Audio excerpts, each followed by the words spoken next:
ఈ సృష్టిలో మీకు ఎవరంటే ఎక్కువ ఇష్టమో చెప్పమని నంది ఓసారి శివుణ్ణి అడిగాడు. అందుకు శివుడు చిన్నగా నవ్వి, నిత్యం నాతోనే ఉంటావు కాబట్టి నాకు ఎవరంటే ఎక్కువ ఇష్టమో నువ్వే చెప్పు అన్నాడు. నంది బాగా ఆలోచించి, మీలో సగభాగాన్ని ఇచ్చారు కాబట్టి పార్వతీదేవి అంటే మీకు చాలా ఇష్టమని నంది చెప్పాడు. కానీ శివుడు కాదన్నాడు.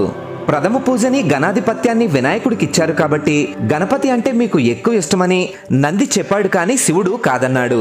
కార్తికేయుడు జ్ఞానగురువు కాబట్టి మీకు కుమారస్వామి అంటే చాలా ఇష్టమని నంది చెప్పాడు. కానీ శివుడు కాదన్నాడు.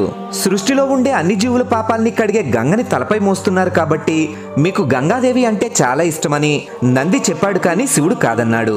దాంతో మీకు ఎవరంటే ఎక్కువ ఇష్టమో మీరే చెప్పండి స్వామి అని నంది అడగడంతో, ఎవరైతే వారి కష్టాల్లోనూ సుఖాల్లోనూ నన్ను తలుచుకుంటూ వారి భారాన్ని నాపై ఉంచి నువ్వే దిక్కు అంటూ నన్ను నమ్ముతారో అలాంటి భక్తుడంటే నాకు చాలా ఇష్టమని శివుడు నంది సందేహాన్ని తీర్చాడు.